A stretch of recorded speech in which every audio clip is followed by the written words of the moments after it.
Blog Talk Radio.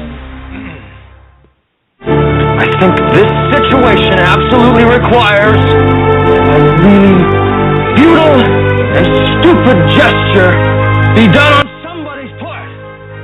We're just the guys to do it.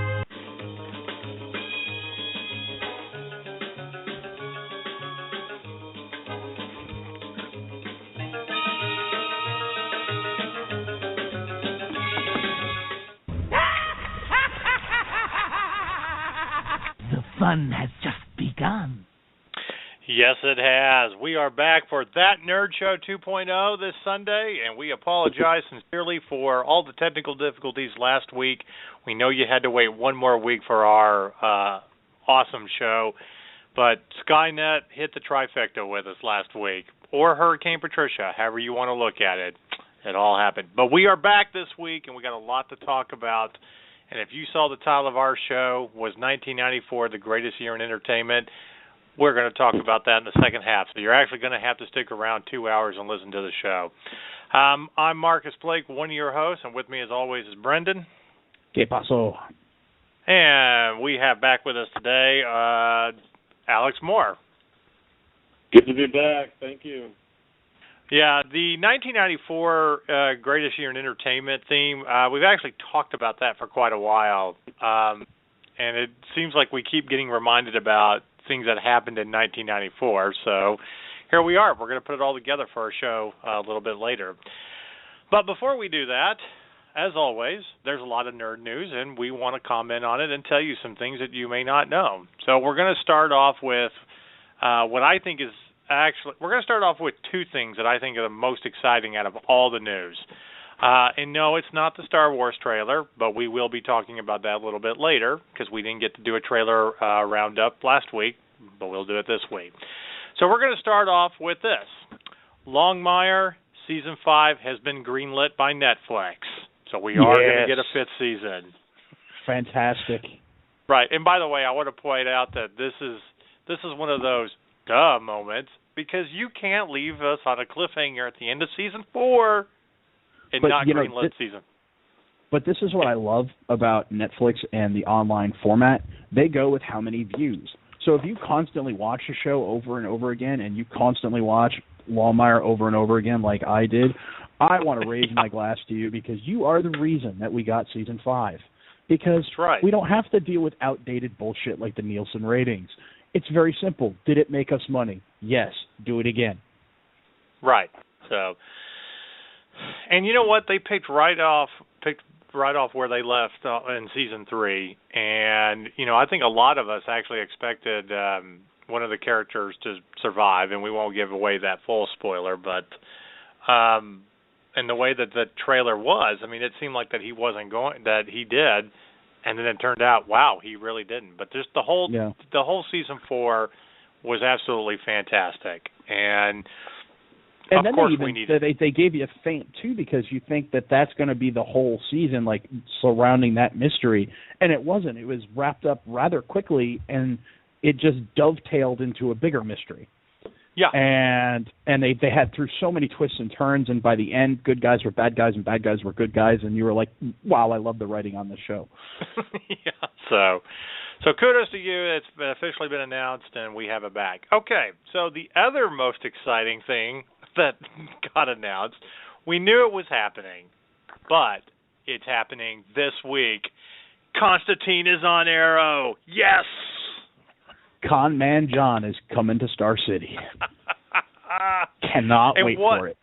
I know. And while we'll discuss it a little bit later, this is absolutely the perfect way to bring the Conjurer of the Dark Arts to Star City. Yeah. So, it's gonna be fantastic. I can't wait. I have a huge nerd Woody just waiting for it. So anyway, those are our two big things that we'd like to announce coming out this week. All right. Speaking of more comic book type stuff, apparently Matthew McConaughey was offered the villain role in Guardians of the Galaxy 2 and said, hell no. So I want to applaud. Yeah, I want to applaud Matthew McConaughey for that. That's fantastic because I don't think anybody would buy him as a villain.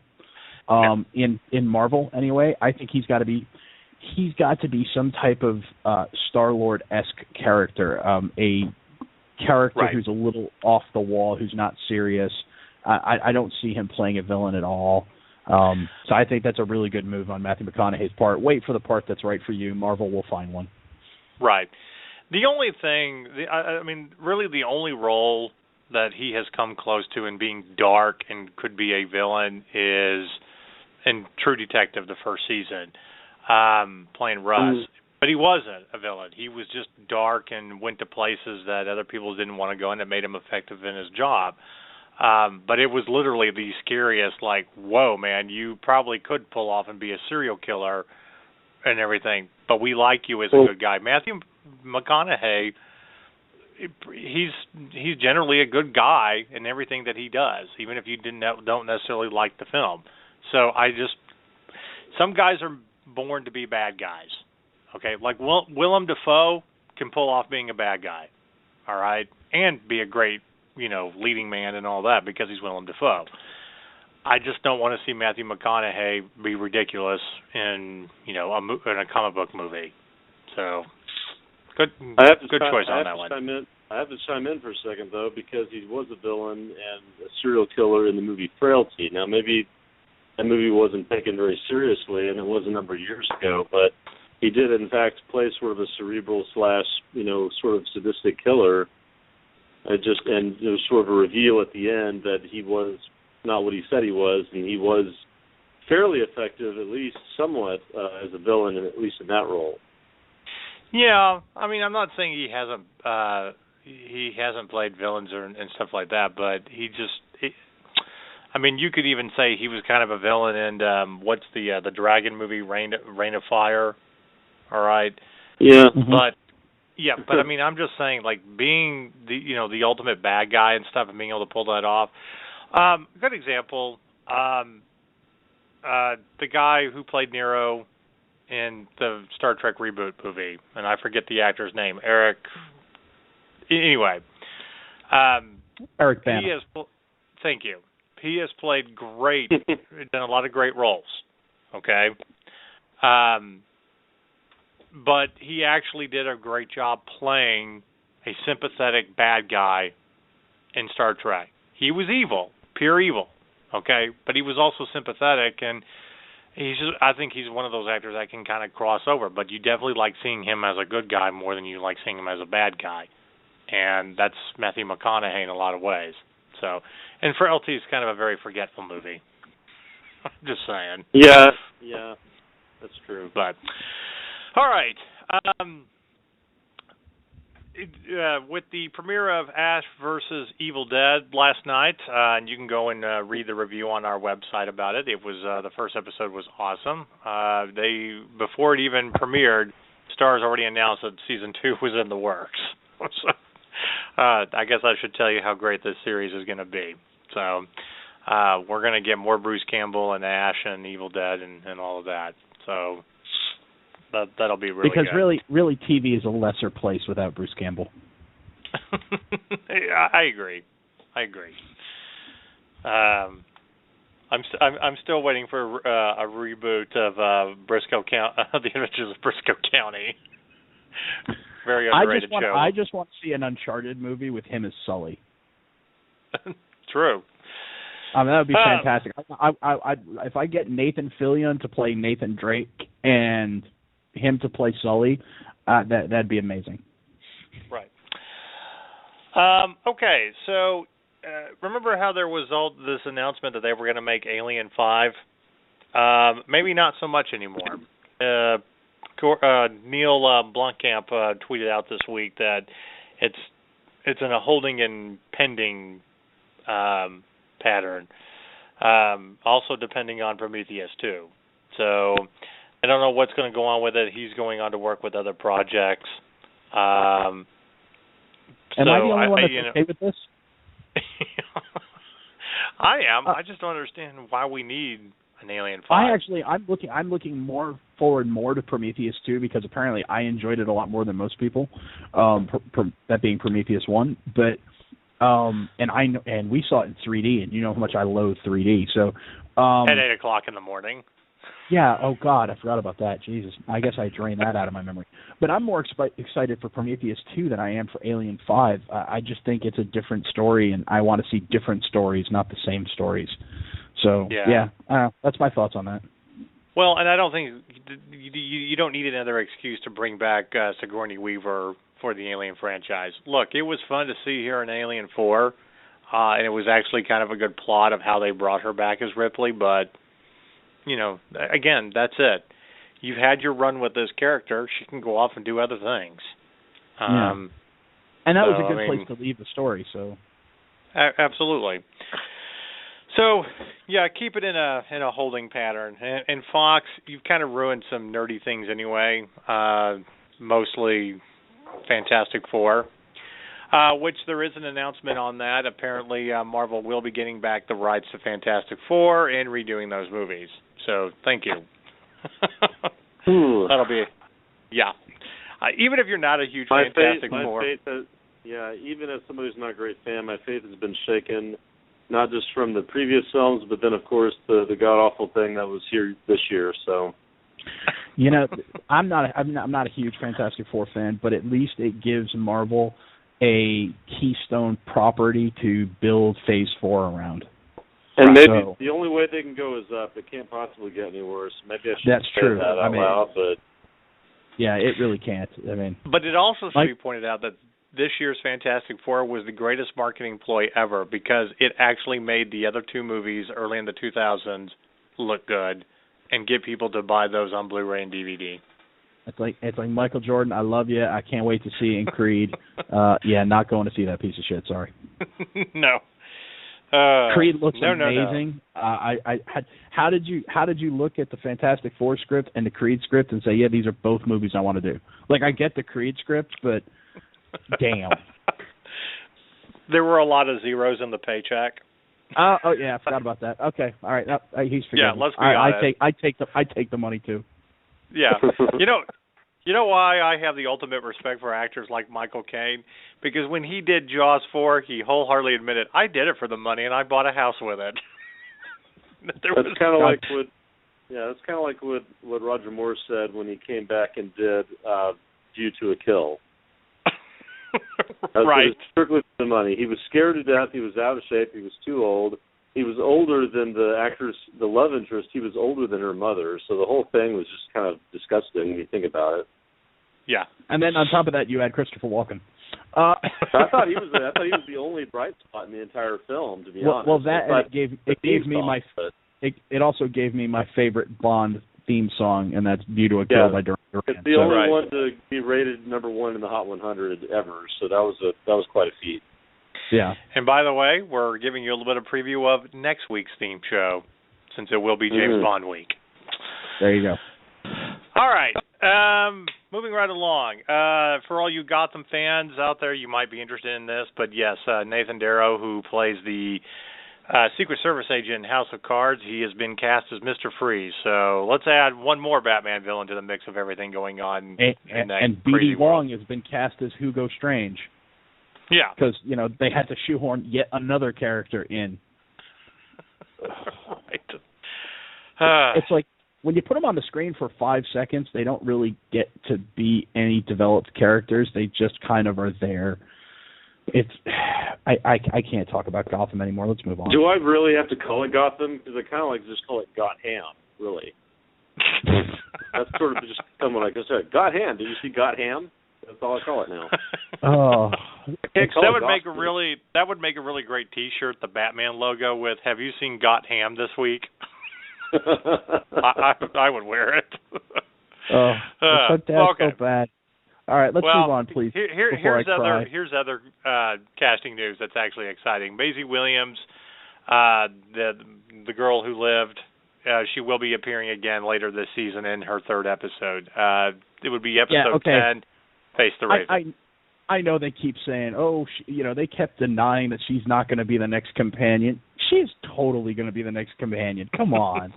That's like the worst kept secret in all of television right now. It's like Game of Thrones is ending. You're having her on multiple episodes of this season. We know Jenna Coleman's leaving. It doesn't, Common Core math can't even fuck that up. I'm not saying that there's not going to be another, mortal companion come along, but she's pretty much taken over for, Captain Jack popping in and out in the Doctor Who series, and they pretty much foreshadowed that and compared her to Captain Jack in the week before's episode. So, which I thought was a very funny line. Captain Jack, Captain Who? He'll get around to you eventually. Well, that will be great if they do bring John Barrowman back for a few episodes. I think he can find some time in between being Ra's al Ghul. Absolutely. So anyway, that's exciting. All right, I don't know how to feel about this, but I thought this was kind of funny. So two things in regards to Walking Dead. First, Walking Dead has been renewed for Season 7. Again, that's a dumb moment. We knew it was going to be. Because we haven't killed off all the main characters yet. We have to stretch it out and eventually get to them. Because that's apparently what we like to do in The Walking Dead. It's like the ultimate Scorsese film. Nobody will make it out alive. But kind of a offshoot reality show of The Walking Dead. They greenlit a 6-episode motorcycle reality series hosted by Norman Reedus. So there you go. I don't know how to feel about that. You know what? I do. I know how to feel about that. Okay. Apathy. Extreme apathy. And I do love the ironic twist of that phrase, extreme apathy. Yeah. If you want a good motorcycle series that's, a reality series and everything and kind of fun, then go on Netflix and watch, The Long Ride with Ewan McGregor and his friend. They did that for a couple of seasons. Yeah. Go watch that instead. I love Norman Reedus, okay? I mean, if it was the Boondock Saints brothers riding motorcycles or whatever in their Irish accents, then yeah, absolutely, I'd watch that. But I just don't really care. So I think there's other shows that you can do because AMC has done fairly well with original programming. Even the shows they've canceled early, weren't bad. No, it's just they were too well written for the average audience. Yeah, still sad about Rubicon, but yeah, oh well. Same here. All right. Also being renewed is the From Dusk Till Dawn TV series, so it will get a 3rd season. That's really the only one. Yeah, it actually did. The first one was terrible. You know what? This is the El Rey channel, and I don't think they have any other. They don't have any other original programming. All right, fair point. Fair point. I mean, there you go. Okay. Here's another interesting little thing in the news. Frank Marshall has ruled out recasting the title character for a 5th Indiana Jones. So, there we go. And apparently there's no storyline to involve the son. Mutt. So, I'm kind of like... I love Indiana Jones. I do. Okay? And I was all on board for a 4th film, even though Harrison Ford was old and he was actually pretty great in it and whatnot. But there does just because you're playing Han Solo again doesn't mean you need to play Indiana Jones. Yeah, there is a way they could pull this off. So they could take a page out of The Librarians, and he could be because he's a professor. That's what he does. He's a professor of archaeology. So they could be out in the field on a dig and come into some mystery that kickstarts the movie, and it'll be him leading a team of young archaeologists. Sure.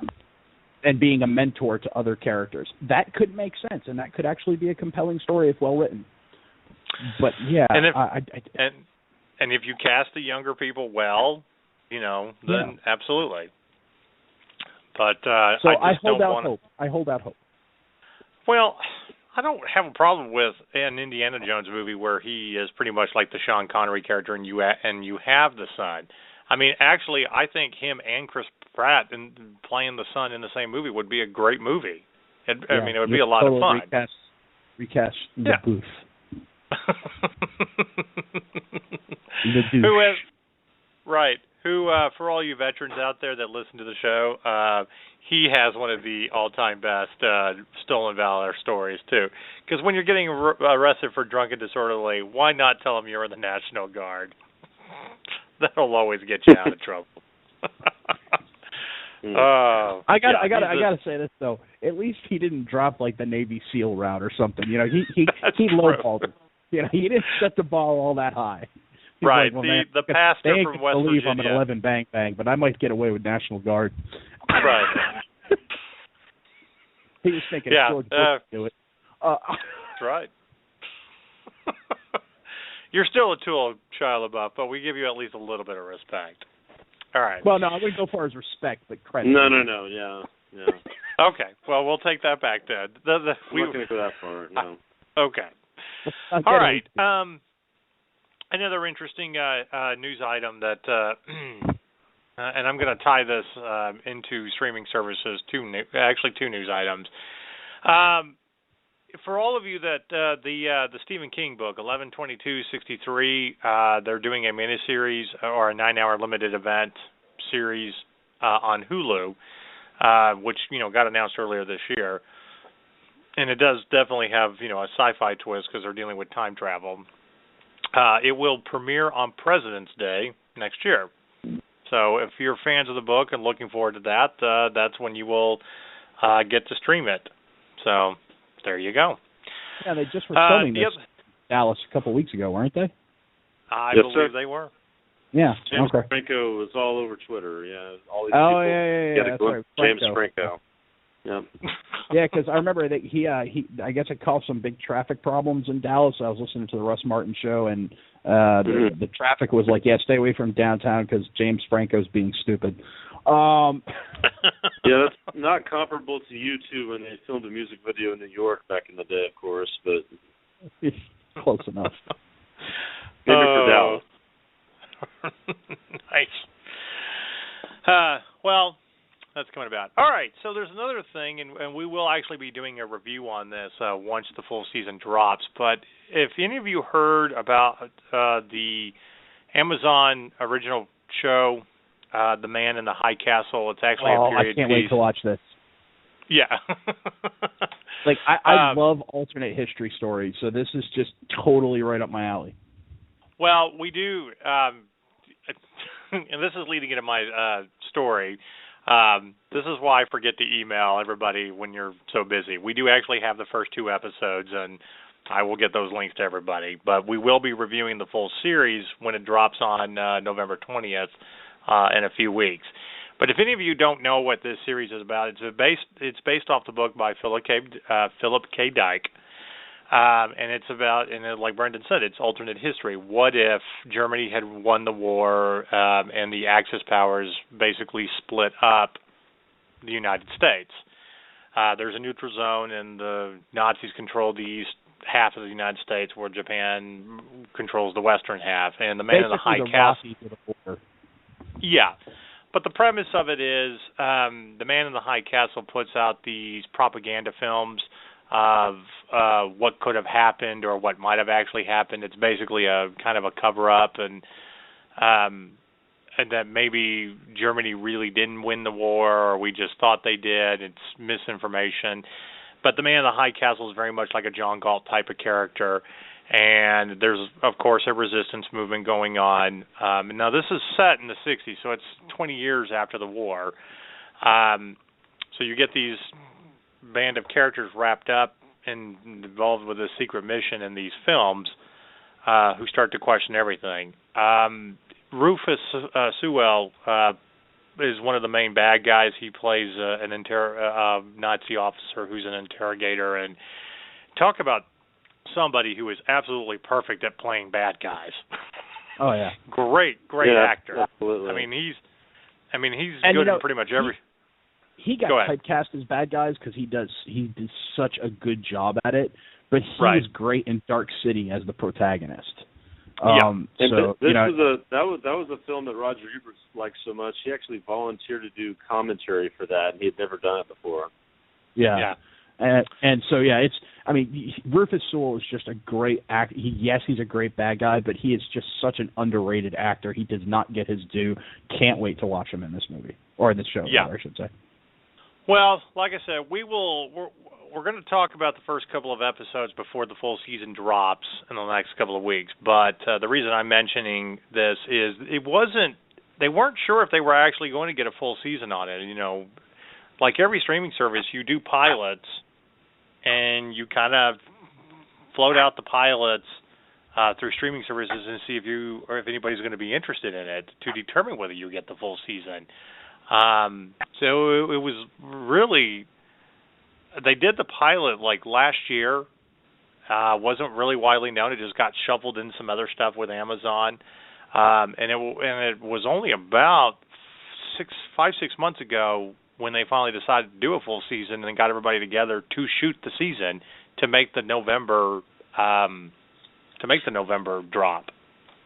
So anyway, let's just say that it's going to be an interesting series. I'm sure we're going to have good things to say about it, and you should continue to listen to our show as we will eventually do a review on it. And like I said, if you watch the pilot, you're a fan, well, you're getting a full season on November 20th. And if you're a nerd, you will have already watched Jessica Jones, so you'll be ready to binge watch something else. So there you go. All right. One other quick piece of news. I swear to God, this is not this week's Sign of the Apocalypse. This was an actual news item, but it is funny, and we're going to ridicule the producers anyway. Which I thought was kind of funny that this got announced with Sandra Bullock right when she has suffered her worst opening weekend ever in movies. But yes, they are doing a reboot of the Ocean movies yet again, but with an all-female cast. So I'm not joking. We're doing this all-female reboot thing, but we're rebooting a reboot. Yeah. And it's a reboot that wasn't even that good to an original that wasn't even that good. In my humble opinion. I mean, the first one was entertaining. The other two were completely unnecessary. But yeah.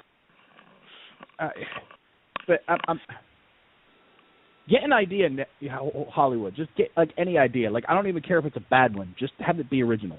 Like it can be a shitty movie, but if it's something that's never been done before, I will give you credit for that.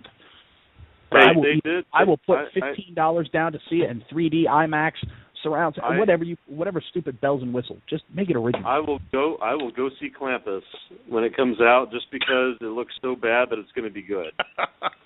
You know what? I'll be right there with you. The evil Shadow Santa. Yes, the Shadow Santa has come to life. I couldn't tell in the preview if it's going to be scary or funny, or if they were even making. It almost looked like they were making fun of themselves when I watched the preview, but it looks so bad that it's got to be good. I'm right there with you. Let's go watch it. All right. It's not like it won't be at least a little bit boring, during the holidays anyway. So, you can watch it like right before you go see the Star Wars movie for like the 5th time. Yeah. But yeah, I just thought that was absolutely hilarious. I mean, I'm one of the few people that actually think it's okay that they're doing an all-female cast for Ghostbusters, and we'll, kind of excited to see it because I've already, convinced. I know it's not going to be the original and whatnot, but really, a heist movie with all-female people. You know what? I'm all about the power of feminism and good, strong roles and stuff like that. I love the fact that in the new Star Wars movie that the main character hero is a girl, going off and finding her destiny. Fantastic. You've got strong female superheroes, but you don't need to reboot for the second time a heist movie with females. I'm just like, wow. And with Sandra Bullock, you know what? I got a great idea for you, Sandra Bullock. How about you not do this movie? How about you do Speed 3? That's a good one for you. Do you remember Speed 2? Do you remember Speed 2? I'm just curious. Unfortunately, yes. I do, but I try to forget it. All right. Anyway, and that's pretty much the movie TV news this week. So I'm going to hand it over to Brendan, and we're going to do some gaming news real quick, and then we'll go from there. Okay, yeah, we got a huge slate of games coming out in November because apparently, even though video game publishers have figured out that the average gamer is between 18 and 40 and has a paycheck, or I should say video game developers have, video game publishers have not, and they come out with all the big games at Christmas time, so Mommy and Daddy can buy our games for us. So we've got Star Wars Battlefront coming out November 17th on all next-gen platforms. Fallout 4 is coming out November 10th. Call of Duty Black Ops 3 is coming out November 6th. Rise of the Tomb Raider is coming out for Xbox only on November 10th. Let's see, what else we got that's big? Just Cause 3, December 1st. That game looks insane. Let's see. What else? Those are really the big ones. Tony Hawk's Pro Skater 5 comes out for the previous generation on November 10th. But for those who are still playing a PS3 and an Xbox 360, let me save you the trouble. Don't buy it. It's epic bad. It's Razzie Award bad. Like, it's terrible. The graphics on the current gen look previous gen. The lines are terrible. It's just a bad game. Tony Hawk should fire everybody involved and go back to working with Neversoft. Need for Speed for the PS4 actually just about to drop November 3rd. Let's see, Assassin's Creed Syndicate, November 19th. Let's see, anything else? I think I've gotten all the big ones. I like the fact that Assassin's Creed Syndicate is actually coming out on the 19th, and they expect people to actually be interested in that game after Star Wars Battlefront comes out. Well, no, you are. There are going to be plenty of people because you're talking about two completely different groups of gamers. They have a cult following that's unbelievable at this point. Yeah. But yes, Star Wars is basically an online-only shooter where Assassin's Creed Syndicate is a pure one-player experience. So even though I'm really not that big into Assassin's Creed, if you had to sit me down, and I'm a huge Star Wars fan, but if you had to sit me down and say, okay, you can only buy two games this Christmas, Battlefront or Assassin's Creed Syndicate, I would buy Assassin's Creed Syndicate because I prefer a one-player experience. So, right. Tom Clancy's Rainbow Six Siege, which also looks amazing, comes out December 1st. Just so much stuff. WWE 2K16 just came out and actually got a really good review. It's probably one of the best wrestling games ever made. It's not perfect by any means, but it's getting there. Let's see, the Uncharted collection, the Nathan Drake collection's already out. You can go check that out. So if you liked it, but you didn't get to play all three, you can get all three for cheap, for $60 total, and it's all HD remastered and lovely. So that's about the biggest stuff. As far as I do want to mention one game, just a quick review on something, and I don't remember when it came out this year, but it was just something that kind of hit. And there's always one or two great hack and slash games that you just love to play and run around and kill people. Last year it was Diablo 3, sure, and stuff. But I would have to say, for me, it's the Samurai 4-2 game. I got that the other day and just put that in. And I have the other versions. When you literally just want to run around and kill people and keep moving and whatnot, and you're into that kind of thing, it's a fun game. So if I want to take about 20 minutes and just kill everything without a gun, that's what I do. It's a cathartic button masher. It is. Yeah, however, and there's nothing wrong with that. They're a lot of fun. However, it's making me really, really look forward to For Honor, the one with the Vikings, Knights, and the Samurai next year. Oh yeah. Which that's gonna be a little bit more than a button masher though. That's gonna have some serious strategy involved. I'm looking forward to that. One game I did miss, Overwatch, which is Blizzard's new team-based online shooter. That's coming out in December. It actually looks really good, and it actually looks good enough to make me get over my anger at Blizzard and call their customer service to get my account unlocked. And you know how much I love calling customer service places, so there you go for that. That's about the best endorsement I can give you on anything. And then we got a bunch of different bundles coming out right now. So you've got the Star Wars bundle that you're going to be able to get for PS4, which is going to be a Vader-themed bundle. The controller's done up to look like Vader's mask. It's got Vader on the PS4. That's going to be available with Disney Infinity 3.0 or Battlefront. You've got the Uncharted Nathan Drake Collection bundle. You've got the Call of Duty bundle, Call of Duty 3 bundle for PS4. You've got for Xbox One, you have the Halo bundle, which just is sick. It comes with a terabyte hard drive. Honestly, I'm really happy that Xbox One is starting to catch up with PS4 in terms of titles and sales, because if you have one dominate, it doesn't do gamers any good, because then people get lazy and we don't get good games. So even though I don't have an Xbox, I need there to be a strong Xbox in the market to make sure that I get good PlayStation games. So right. So that's why I always freaking laugh at people who are arguing which one's better. It doesn't matter which one's better. It just matters that they're both good. So anyway, that's gaming news for this week. Oh, actually, there is one thing I wanted to touch on. So the Hideo Kojima drama at Konami. He apparently, according to Konami, he's on vacation. Sorry. Yes, a very long vacation.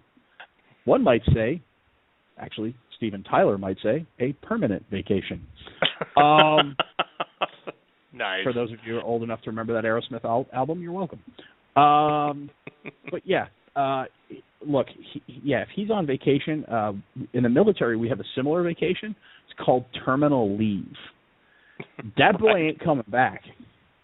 Konami's lost him, and I'm betting he's going to go start his own development house, which is good and bad because it guarantees we never see that Silent Hills video game from him and Guillermo del Toro, which really tugs at my heartstrings because Silent Hill is my favorite scary thing of all time. I love the Silent Hill video games, especially Silent Hill 2. I have never been more scared in my life than playing Silent Hill 2 in my barracks room with my first surround sound and my first surround sound enabled system, the PS2, and playing that at night with the lights off. Yeah, that was an amazing experience. I still think Fatal Frame was scarier, but that's just kind of a personal opinion. So. And Fatal Frame was good, but no horror series to me has consistently delivered the goods as much as Silent Hill. Well, it's definitely been around longer. I mean, Fatal Frame pretty much stopped with that crappy port they made on the 3DS. So. But yeah, so to me, Silent Hill, when it comes to horror properties, both video game and movies, is my binky. I love Silent Hill, and the fact that Silent Hills is not being made after that wonderful playable demo, it's just very sad. But I am told that Guillermo del Toro is still interested in doing something with Hideo Kojima. And Hideo Kojima is kind of like my George Lucas in the video game world. He's a great idea guy, but don't let him write dialogue. So it's a wonderful thing that he wants to do something with Guillermo del Toro, because I think he can tell him no and be the Kathleen Kennedy to his George Lucas. So very much looking forward to that. Hope we see some news about that soon. As much as I've said bad things about you, Kojima-san, good luck in your future endeavors, and I hope you make a game that I enjoy. Well said. All right, we're going to do we'll be quick about this, and then we'll get to some Star Wars news and roundup and everything. I mean, we kind of have to. We're less than 50 days away from Episode 7, so there's a lot to go talk about. But with that said, Alex, you did a review this week on Time Out of Mind, and you actually gave it a very favorable rating. So, briefly, tell us why this movie is great. Well, I first have to point out that from everything that I've seen Richard Gere do, which is going back, at least 20 years, if not a little bit longer, it was his most ambitious and honest and hardworking role that I've ever seen him portray. I mean, he put so much time and effort and energy into this role, and usually he's one of those guys he's just kind of the charming guy who is very suave and debonair and, shows emotion from time to time, but you don't really take seriously. You absolutely cannot watch this movie and not take him seriously from my point of view as far as his character in this film. And it really comes down to 3 or 4 actors, and then the rest of them are just kind of around. They're in and out throughout the movie, including Steve Buscemi, who's basically in just one scene in the entire film, and just for an example. But, it's a movie that takes some time for the story to evolve, because at the beginning you're not really sure what's going on, and really it kind of puts you in the mind of the character because you get the sense that he doesn't really know what's going on. And this is a look at what it's like to be a homeless man in New York City, but going beyond that, it's showing you the ins and outs of what it really is like to be a part of that world, especially in the major city, because we've seen so many movies where they have a homeless man and he's really just sort of a noble, standalone character who maybe says one magical line before the movie is out, or takes a bullet for somebody and has a dog die or something like that. This was a very honest interpretation of what it's like for people who are on the inside and have to live day to day as a homeless person, and the trappings of the reality of, wait a minute, am I really a homeless man, or am I just somebody who's trying to get back on his feet? And right. there's a sense of pride that you have as an individual and as a human being that maybe begins to slip, but in and out of it, you're kind of thinking, well, do I really want to take what these people are trying to give me because I'm homeless, or do I want to try and do it on my own because I'm an individual? So, well, Richard Gere is always, he's done, some very, very true kind of honest projects. I do consider him someone that does try to do films beyond just the big Hollywood budgets and stuff like that, something that tells, a great story. It does make it, to be able to talk about, I guess, the homelessness, problem and what really happens to people, and especially when you're dealing with situations like the financial crisis or you're losing everything, and we think back to homeless people and this big wave of stuff after the Great Depression, but what causes people now in their situations and stuff. So I agree with you. I enjoyed the film. For what it is. I'm not going to watch it over and over, but it's one of the best films that he has ever done, and true and honest and stuff like that, and very heartwarming and stuff like that. So. Well, I think it would be a very difficult movie to try and watch again because it's such a dense and very almost. There's not a great sense of hope in the film. Not to say that it doesn't exist at all. You have sort of an ambiguous ending to the story, but where you just don't know exactly what's going to happen. But you can see the pattern of what this man is going through day to day, and so with that in mind, you don't really know what to expect of this guy, if he's going to take the initiative or if somebody's going to give him what he needs and so forth. So it's the kind of movie that does, if you're invested in it emotionally, it would be very difficult to watch again and again, but something that you certainly can't overlook just from the perspective of the performance that Richard Gere was able to get. Right. So, you can read the full review by Alex on our website. I encourage everybody to go and do that, and definitely check this film out. Speaking of films that you'll probably never watch again, but are definitely worth watching once, Alex kind of gave me a hard time this week about making a bold claim that the movie Room is a perfect 10. And the reason I'm giving it a perfect 10 is because of the situation that deals with a young woman being kidnapped and being, in captivity and then being raped and having a child in this, which we've heard stories of this before in real life. But creating this world to shield your, child of rape with the power of imagination. And even when you do escape, I think a lot of people think, well, once you escape, everything's going to be all right. Well, not really, actually. It's probably never going to truly be all right. But, how do you get past all of that to begin with? Room is an independent film that we will definitely keep mentioning here and there because, again, I think people need to see it. And I think people need to see it because it's one of those true films that of hope. That I think every year there's probably one or two films where, whether it's indie or you've ever heard of them or what, that just, that's the whole thing about the film. It's about inspiring you and giving you hope that good things can happen, despite the tragedies and stuff. And that, if you really have people that love you no matter what, people that are in your corner, friends, family, whatever, and of course with room, the power of imagination to kind of create your own, to take you out of the prison that was created for you, so to speak, that you can go on and live a great life and a happy life and stuff. So, but again, I'm very honest with people. You will watch it once, and that's probably it. It's like Schindler's List or 12 Years a Slave. Once you go to that place, you don't really need to go to it again because you kind of get the picture.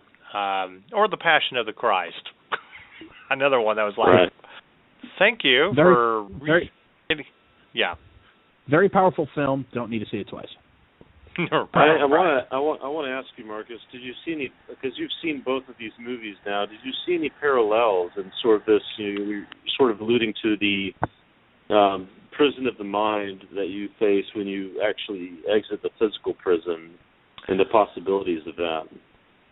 Well, I'm going to borrow a line from a movie that we're going to talk about in the second in the second half of the show about 1994.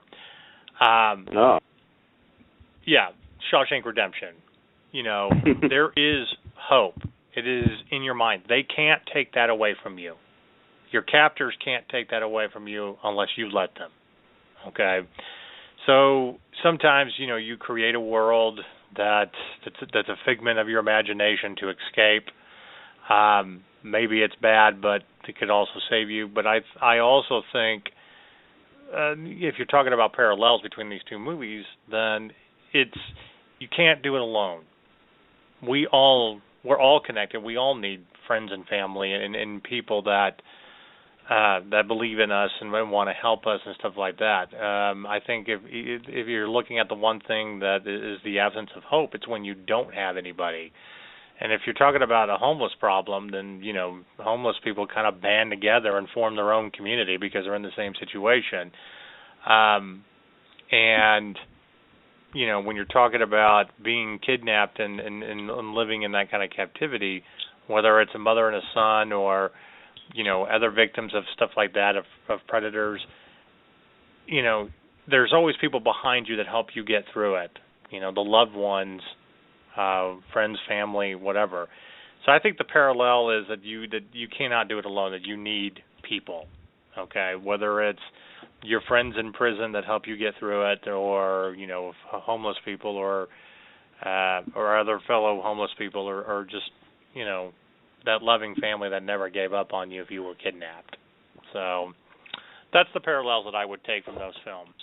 And it is kind of interesting that we have two films that, again, you may not watch again, but everybody should watch at least once, and kind of go there and be like, okay, I've done that. Hopefully you'll be inspired, and it'll give you a little hope, and that's it. So, the other quick movie that I'm going to mention is Burnt with Bradley Cooper, and you can listen to the full review, but it's another cooking movie, and I was actually pleasantly surprised about how good it really was. So, it is definitely a 7 out of 10 and stuff. Real quick, we're going to talk about Arrow and Flash. We already mentioned that Constantine is coming back. Brendan, have you been excited so far about Arrow and Flash? Yeah, I think with the last couple of years, people got really on Arrow last year because it was season 3 of Arrow, while good, it certainly did not reach the heights of season 2, which was amazing. And it seemed a little disjointed, and I think a lot of that was due to the fact that they split the teams, and a lot of the people that worked on Arrow season 2 were now writing for Flash season 1. And, the creative team kind of found their even keel and their balance. So I think this year it's been much more even across the two shows. I really kind of like what they've done with some of the characters in The Flash this year.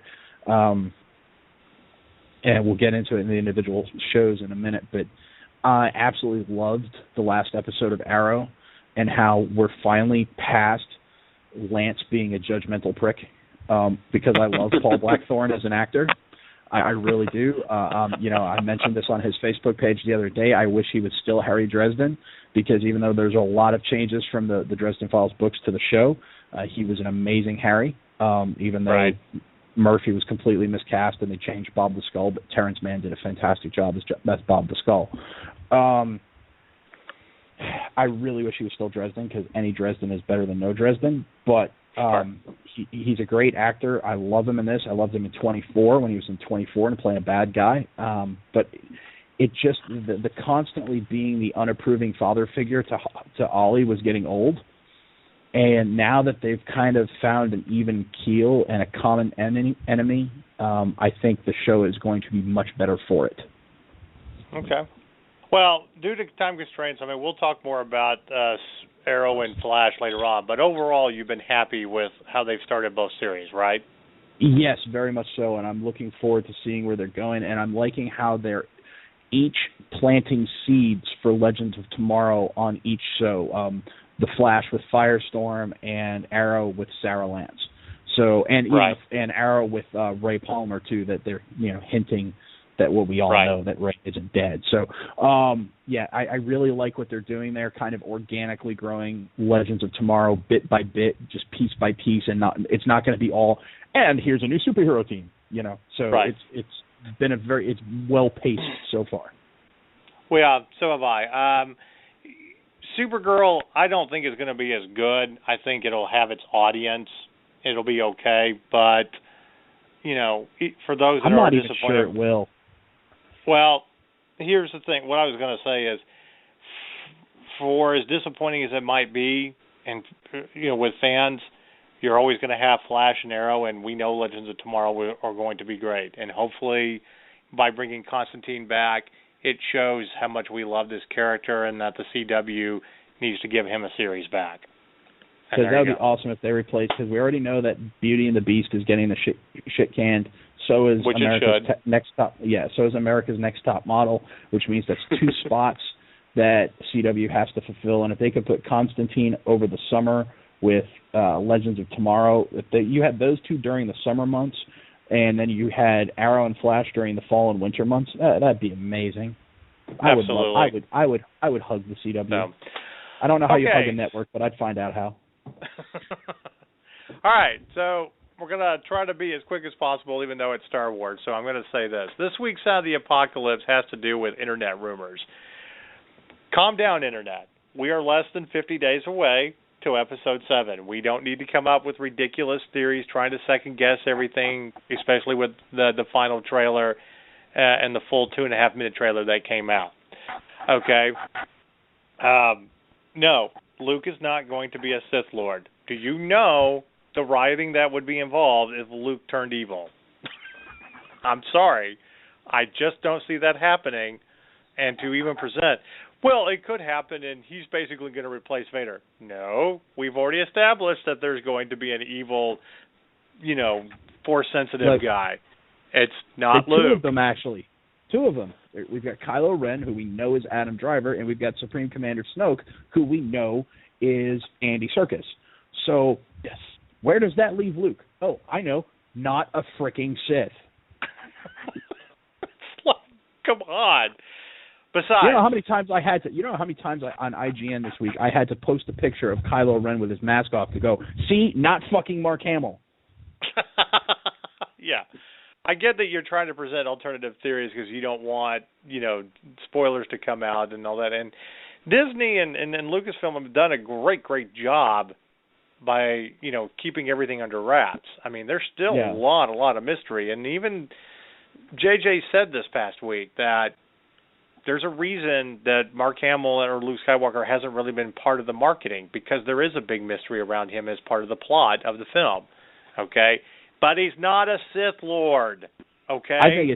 I think it's much more reasonable to surmise that if Kylo Ren is indeed one of the children of Han and Leia, that Luke allowed himself to be captured, much like he did in Return of the Jedi, in order to turn back to the light one of his family, much like he did with Vader. Yeah. And that is why they don't know where Luke is, and that is why Leia has sent Poe Dameron, as he said at Celebration, a certain princess has sent me on a special mission, because maybe they found out where Luke is being held captive. Well, and here's the thing. You're going to find out in 6 weeks. Yep. Calm down. Okay. All right, so speaking of the trailer and everything that happened, we did film a very fun scene for Jedis from Dallas of watching the trailer live at our local pub, and everybody literally stopped what they were doing because it was the greatest thing in the world. I also, but before we get to that, I wanted to comment, for all of you that had trouble getting tickets, I'm sorry. For all of you that had trouble with the Alamo Drafthouse because their network sucks, and yes, I'm going to ridicule the Alamo Drafthouse on this show. I like the idea of a good lounge where you can get alcohol while you watch a movie and everything. I just don't like the idea that everybody wants to go to a place that is small compared to big theaters, okay, that really can't handle the volume of these people. And this is why we are friends with Cinemark and why we give them a shout out anytime we can, because they build big theaters that can handle the crowds for a movie like Star Wars. Now, it only took me 3 times to get through the Cinemark website to get all of our tickets for the staff and all that, which I thought was pretty amazing because I know a lot of people couldn't get anything with places like the Draft House and Regal and all that because of network issues. But a lot of these theaters ended up, actually putting on their website the sale of tickets before they dropped the trailer, so it wasn't all at once. But anyway, but we will be there December 17th, pretty much like all day, and we'll be seeing one of the very, very first screenings because that's how we roll here at That Nerd Show. But with that said, what did you guys think of the trailer? Alex, why don't you go first? Well, to be honest, I'm trying not to overindulge. I'm trying not to overthink things because I want to be as surprised as I can when the film comes out. I was definitely intrigued, and like you were saying, I think Disney and LucasArts done a tremendous job at not showing too much to spoil anything. And even if this whole thing with the gossip about Luke Skywalker is bunk, I think it's great that people are even coming up with gossip and rumors because that's showing that there's great interest in the film to begin with. So, maybe my uncle's influence is rubbing off on me, but I did have some issues with the music in the commercial, which I guess for the most part people are feeling okay about that. But I had some issues with the music I heard in the trailer, and actually, I saw a really funny video posted by my uncle's friend in L.A., somewhat controversial, but very funny. That's sort of poking fun at the music from the trailer itself, but obviously done a little bit over the top as well. So, well, you also realize too, it's not like music from the soundtrack or anything like that. Because they haven't released anything. So. Right. Brendan, what did you think of the trailer? Did you even watch it? I did because I waited until I heard that they didn't give away a lot of story. And then when I heard that there wasn't much story exposition, I said, okay, I'm going to jump in and watch it because I have to. I was probably going to end up watching it anyway. It just gave me a nice excuse. And I really liked it for the same reasons Alex did. It did a great job of getting you excited for the movie without telling you too much about the movie, which is all I've asked for from any of these trailers, just because I hate when trailers tell you the story. Although it did kind of strongly hint at something we've all guessed at, and that is somebody's going to die. Because there was a bit where Daisy is crying over a corpse, and is that corpse Chewie, or is that Chewie holding somebody else's corpse?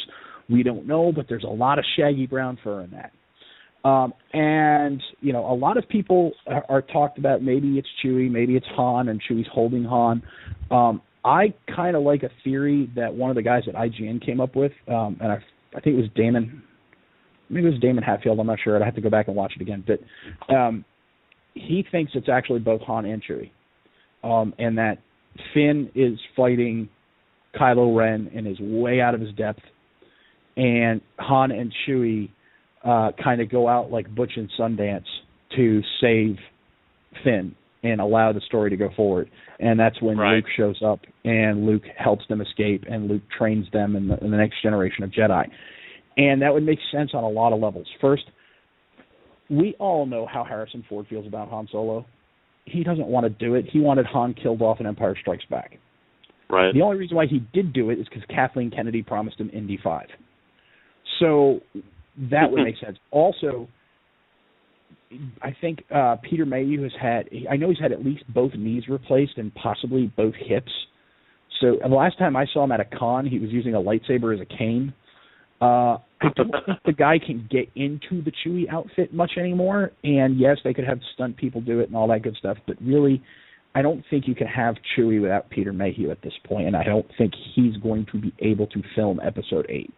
So for them both to go out together in a Butch and Sundance kind of way, I think while it would be sad and it would suck for a lot of us, it would also be a very fitting way to do it. Very true. The only thing I'm going to say about the trailer before we move on is it was a great trailer. And there's one thing that I actually thought that was kind of great and wanted to point out.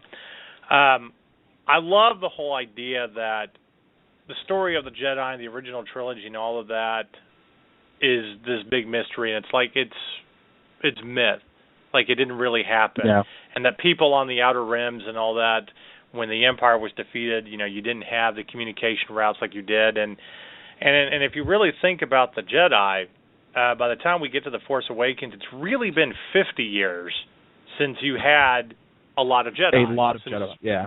Right.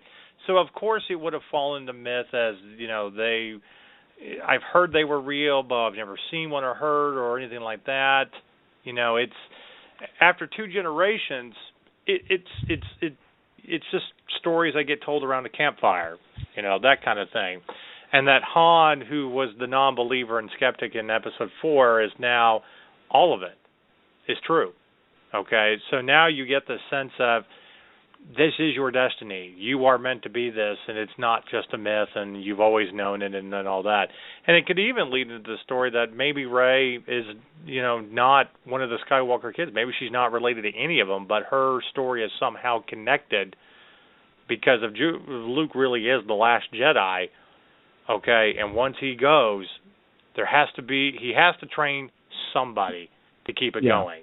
That kind of thing. So you don't even, like I said, you don't even have to have them be related to anybody. But, that just all this time has passed, and that it's about really telling the truth and spreading what really happened and telling this story. Kind of reminded me of, you start seeing scenes in Braveheart where the stories of William Wallace are being told when he's on the run and all that. William Wallace killed 50 men. It's because it's this so much time has passed since he had an army that really you have this oral history and it gets embellished and all that, and it can't be true. So, like I said, I thought it was a great trailer. Very excited about everything. I have no doubt that this is going to be a great story, and it really is going to be able to carry on what the new generation is and stuff like that. And, of course, Luke is not a Sith Lord, so stop it, Internet. He's already filmed scenes for Episode 8 on where he's hiding and training Jedi, at the same time taking a break and serving pints of Guinness to the locals at the pub. And we've also, seen the leaked picture of him from, I forget what magazine was, Vanity Fair, I think, where he's in Jedi robes. Exactly. So anyway. All right, we're going to take a quick break, and then we're going to come back and talk about 1994. All right, we'll take a quick station break here, and you'll have to listen to a commercial, but we will be back. Just because you have a business doesn't mean you have the roadmap to success. In fact, 80% of businesses will fail. But there is one important thing you can do to help ensure that your business is not one of them. Go Pro. For all of your printing needs, your web and graphic design, and your advertising, there is only one place to shop, the Business Pro Shop. Go Pro with your business today and start with 500 free business cards with your first order. Call 888-901-4665 to Go Pro. All right, and we are back talking about 1994. Now, it's kind of interesting that it's been, over 20 years, but to really look back, from pop culture to entertainment, and we're only focusing on entertainment for this show, but there was a lot that really happened in 1994, from TV, movies, music, stuff. Brendan and I, who are the same age, we learned how to drive and got our driver's license that year. So, and I do want to point out that one of the when I got my first car later that year, one of the first albums that I bought on cassette, didn't have a DVD player yet, but one of the first that I got was Oasis's first album, Definitely Maybe, playing in my crappy little car that came out in 1994. So, one great thing about music. But before we get to everything, we're going to actually start with movies, because we talk a lot more about movies, and then we're going to go down to, then we're going to end this segment with what I think is probably the most defining thing for nerds once we get to the hour. So stick around with us. And if you got a comment or wanted to remind us of something that happened in 1994 that we didn't mention, you can call us, and the number is 347-989-1732. We'd like to hear from you, because we probably won't actually get to everything, and we'll forget some things. So, but I'll start with this, because this really is Alex's idea. I swear to God, for like for like a year, he keeps dropping hits like, look at all the things that happened in 1994. And how old were you in 1994? Were you even in high school in 1994? For the record, I turned 12 that year. Oh, so junior high. Okay. Just for the record. Well, so you're not making us feel too old. Thank you for that. No. Somebody, the cashier at Target, told me she wasn't even born yet when I joined the Navy. Oh. Now here's the thing about being a nerd, though, at least for me, is you like nostalgia and you like history, and so you delve into the time that's gone by, and you look at the things that you remember, but then you go ahead and you look at other things that maybe you missed, and you realize, in the grand scheme of things, that a lot of things you saw were amazing, but then you look out at it and you see that there was a lot of other great things that happened at the same time. So, well, I mean, let's start with movies. Let's start with the things that came out in 1994 that nerds love. Now, for all you Disney fans, probably the most popular Disney movie of all time, The Lion King, came out in 1994. Yeah. Which I have such great memories of going to that movie, because I didn't see anything in the movie. I don't know what it is about Disney movies, but Disney movies, girls get turned on. I spent that entire movie making out with my girlfriend. That's you should. It's based on Hamlet, man. It was Shakespeare. Yeah, it was hilarious. Like I was just like, she had just gone to see Star Trek Generations for me. That was like, we did a movie for her, a movie for me. We did back and forth. We're actually very mature for our age about that. And so we had just gone Star Trek Generations, and she said, I want to see The Lion King. And I was like, well, I can't say no. Boy, was I glad I said yes. Right. Well, and you are right about how Shakespearean it really is. And I think a lot of people looked at it as, wow, man, Africa looks so beautiful and all that. And then you realize, oh, well, it's just a Disney movie. But all the people that voiced that movie, one of the most iconic, songs.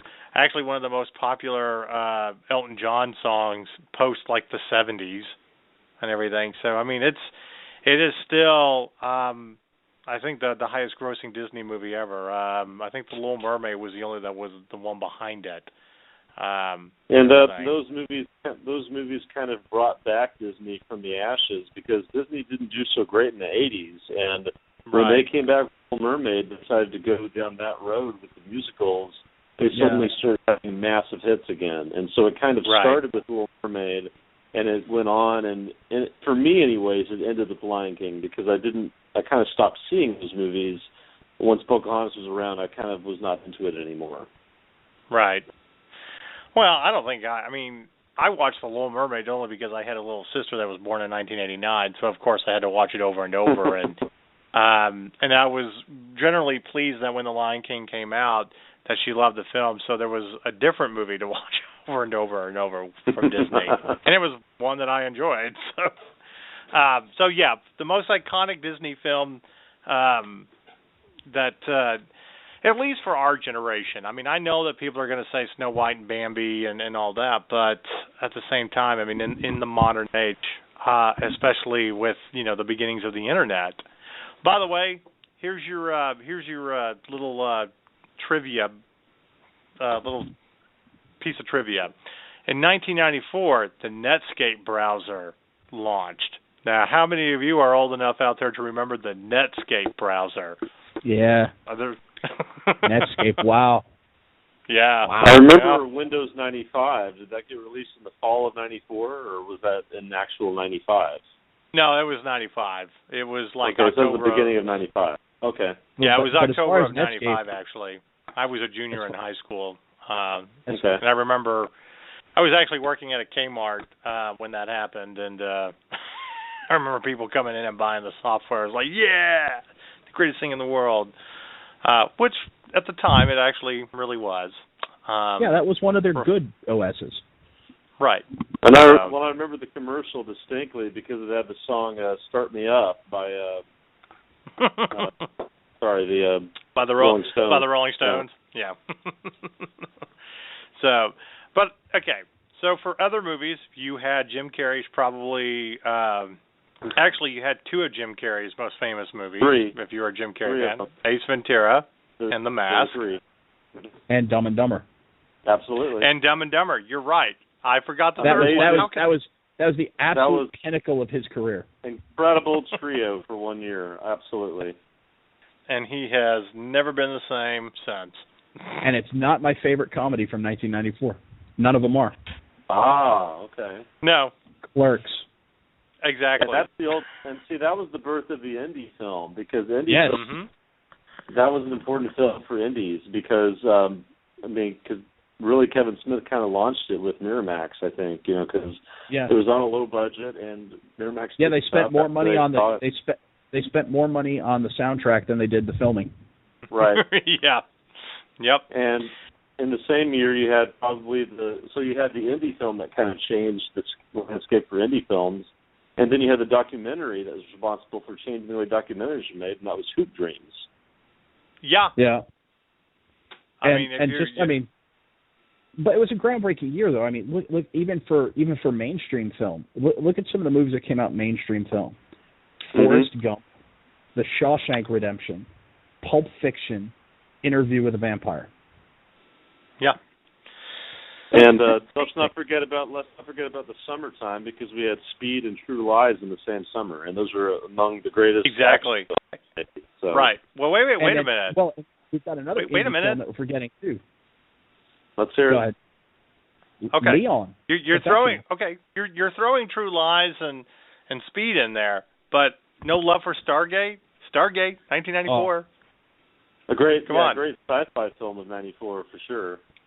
Yeah, exactly. I mean, it was filled with a lot of action and stuff, and also the year that the curse took Brandon Lee from us. Yes, that's true. Yes. Yeah, The Crow. The Crow. Yeah. I remember that was the Halloween party in 1994, watching The Crow, and everybody went out and got the soundtrack. Another one I had on cassette tape for my very first car. And in some ways, that was an important film because they actually used some CGI and editing that had not been done before to finish that film, I think, if I'm not mistaken. Yeah. Yeah, to cover up the person who was his body double for the rest of the movie, excuse me. Right. Yeah. So I mean, you know, one of my Go favorite ahead. horror movies of all time too. Wes Craven's New Nightmare, and speaking of which, And that was the we just lost Wes Craven. Certainly, yes, we did. God rest his soul for sure. And I forgot Yeah. about that movie, and it was really the predecessor for Scream. When you look at how that film was made, I mean, Scream came out of that film, and that was 2 years later. But there would be no Scream if there was no the Nightmare on Elm Street that came out in '94. Yeah, the New Nightmare is actually my favorite of all the Freddy films, and that's so rare to have a franchise that has 6, 7, 8 movies, and your favorite one is the last one. Because usually by the time they get to there, they all suck. But it was such a new idea, and where Freddy was coming out of the cinema and attacking the actual actors, not, and the actors were playing themselves. So, right. Well, if you're talking about horror films in 1994, I mean, we mentioned Interview with a Vampire, which was very iconic, and the Vampire Chronicles were very popular at the time. I think it's also kind of ironic and very interesting that the story that starts the horror genre, okay, Mary Shelley's Frankenstein, you get the Kenneth Branagh and Robert De Niro version of Frankenstein, which is generally considered the best one for film. I know, Since but more or less, Bobby D as Frankenstein killed me. look, it's Robert De Niro. I'm the Frankenstein he's generally monster. good in anything I'm electric he and does. scary. Ooh. Look at me. I liked it. I thought, and how it was creepy great. was it on the? It was a great movie. I saw a comedian make fun of it, and it's ruined it for me since. Because now all I see is him doing his Frankenstein, or Bobby D doing Frankenstein. Oh, it's hilarious. Well, I mean, and it was a good start. It was a good sci-fi year too. We had probably one of Van Damme's best stories, even though he's a horrible actor, and that was Time Cop. Plus, we got to see Mia Sara naked, so yay! Because we wanted to see that happen since Ferris Bueller's Day Off. And then, of course, Star Trek Generations, which in and of itself is not the greatest Trek movie, but it's an important movie in the sense that it does pass the torch to the next generation crew. Right. And it was also, the year that Star Trek Next Generation went off the air, which we'll get into in the TV segment. But it was a very big sci-fi year too. It was big. It was a great year for movies. When you first told me that we were going to do 1994, I'm like, what the hell happened in 1994? And then as I looked through it, I was like, holy crap, everything happened in 1994. Right. Uh-huh. And even like I was looking up because I saw Wyatt Earp came out, and Wyatt Earp wasn't the greatest Western, but Tombstone was, and I was like, oh well, Tombstone came out in '93, but it was December 24th, so it made most of its money in 1994. Right. Exactly. Fair point. So and Tombstone is still one of my favorite movies of all time.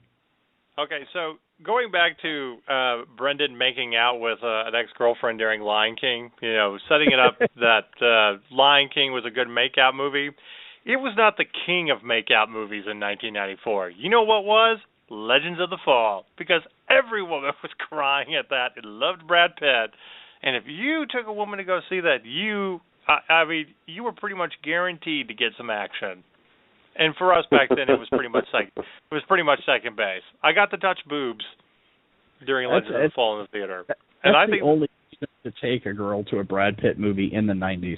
Because let's face it, Brad Pitt didn't start making movies for guys until like the late '90s, early 2000s. That's true. Brad Pitt was just other than Interview with the Vampire kind of crossed lines, but I just. What year was 7? 95. Oh, I guess like that the would have next been year. 96, 97. Okay. No, it was 95. It was 95? Okay. Yeah. Yeah, that but we'll get into that another day because that's 1995. Right. Well, I think 96 we give Legends of the Fall crap with Brad Pitt and everything, but it was actually a very well casted movie, and it was actually good. I mean, if you go back and watch it. Excuse me. I can go back and watch it now and be like, yes, this is a good movie. This is not the teenage movie, where teenage girls want to go see Brad Pitt, long flowing hair. Everybody was good in it, and the narration was great, and the score, was phenomenal. But it just so happened that yes, this was a Brad Pitt movie that he was making for women, and No. guys could get action from it.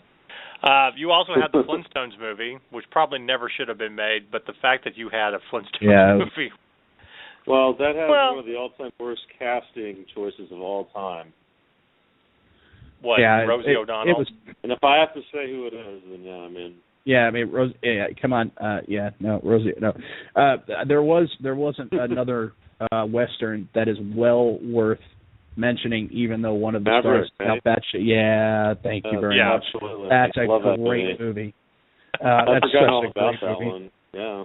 Yeah, you both saying the same movie. wrong words to Amazing Grace. Do not. She looks into the two tubs and says, "Splendid similarities." Yeah. Oh, I'm sorry, but she had never been hotter than in that movie. That's true. You got yeah. to cover in Nell though. So.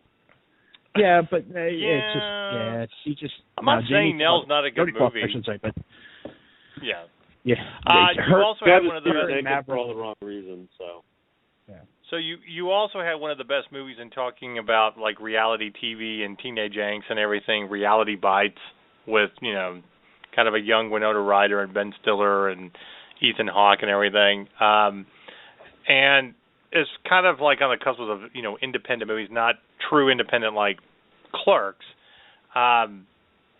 It was very interesting to kind of deal with that subject matter, especially when you're dealing with characters, that are trying to come out of the closet and trying to tell their parents that are gay, which was it just wasn't getting done as much in 1994 at the time. So, I mean, I think Reality Bites is kind of an important film for that, and I still hear people talk about it, and then they kind of laugh about, the graphics and how everything looked, especially when you're talking about, like, reality TV. And I'm like, well, go back and watch some of the earlier episodes of The Real World. I want to make sure I'm getting the right year on this movie. Was Quiz Show in 1994 also, or was that 95? Quiz Show was in 1994. Yep. Another one of the great film from 94. One of the Oscar-winning films that Robert Redford directed. And the last good Tom Clancy movie came out in 1994 too. Yes. Clear and Present Danger. Oh. Well, I'm also going to mention this.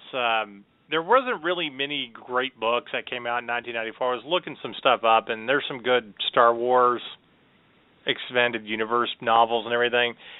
But because we do talk about Tom Clancy, out of all the big novels that I think a lot of people read, especially guys, Dead of Honor came out in 1994.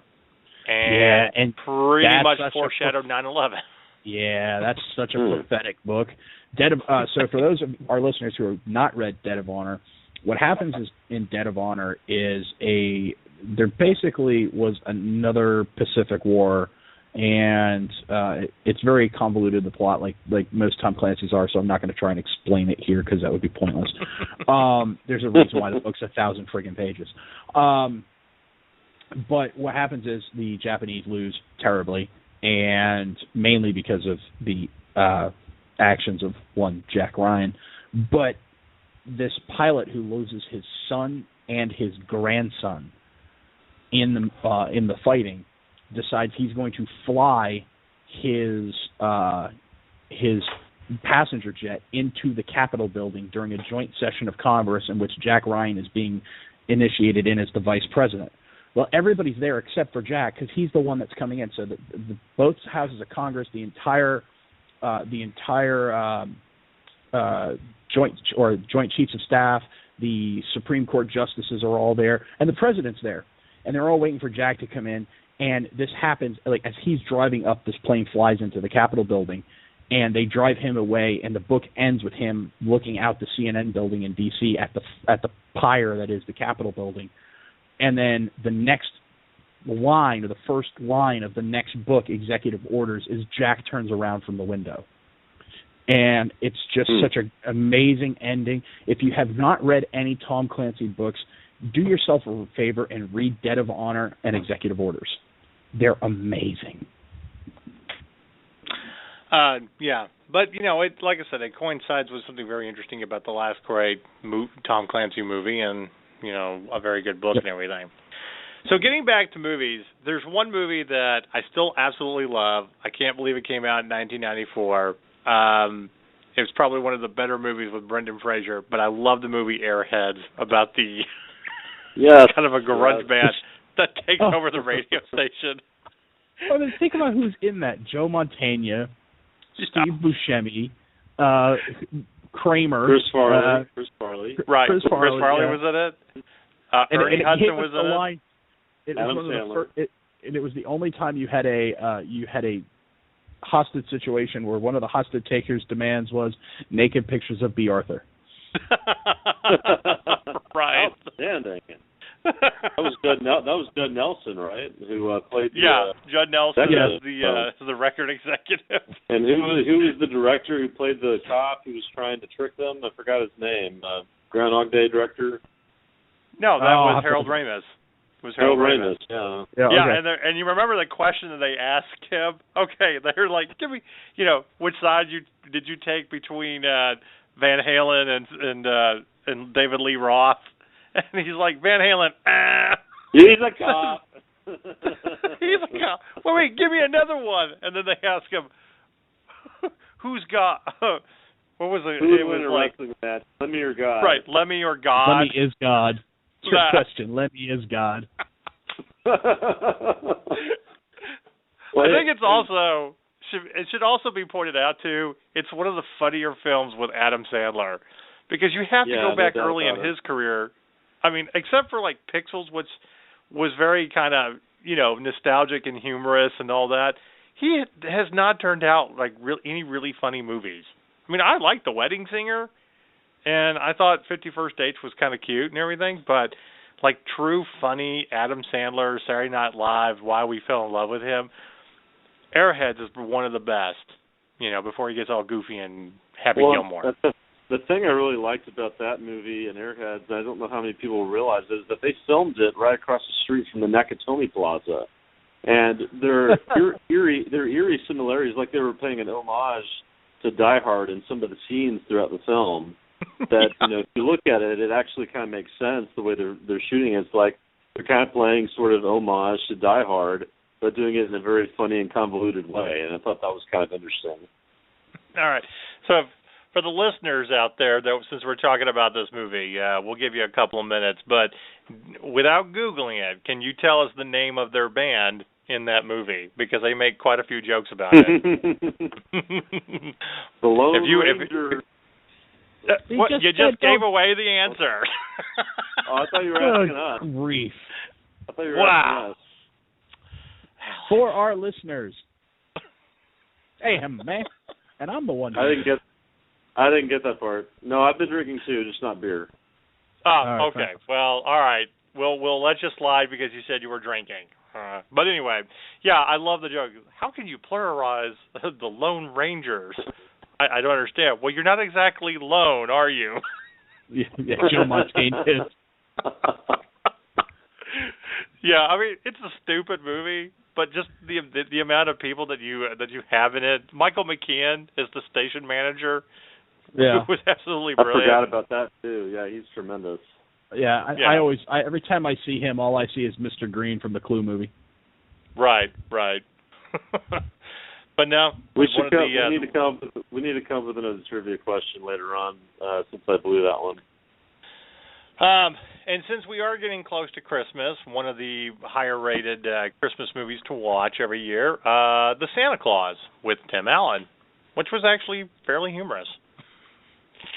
So the other ones are not that great, but for the first one, it is what it is, and was actually pretty funny. All right, so before we move to TV and music and stuff, I'm going to mention two other movies. I have an ex-girlfriend. I have to thank her for this. Anyway, one of the ones that I generally liked, and I was a real jackass to her, and it was totally my fault about why we broke up. I really have her to thank about getting into British stuff. I wasn't even really a true Monty Python fan at the time, but few years later, she got me into this movie that came out in 1994, which is one of my absolute best favorite romantic comedies, Four Weddings and a Funeral. And not that Andie MacDowell is really anything special in the movie. It's all of the British actors, including Hugh Grant, which is one of his better films. But absolutely funny, hysterical. And, of course, you got Rowan Atkinson in it, who is a minister, and literally I would want that guy all nervous to do my wedding. Just, yeah. But it is one of the better British movies that came out that year. And then, of course, we have to mention this one, since we were talking about Fantastic Four. If you can find a copy of this somewhere, the Roger Corman version of the Fantastic Four. That's right. And all I had to say was Roger Corman. So just imagine that film, which I still think. Yeah. Yeah, I'm gonna try not to. I still think it was probably better than the Fantastic Four that came out this year. True, but you're not setting a high bar there. No, I'm not. So, but yeah, look at all those great movies that came out, and a lot of them are still worth watching today. You should, go back and do that. However, there is one movie that I don't really want to watch again that came out that year, Street Fighter. Good Lord.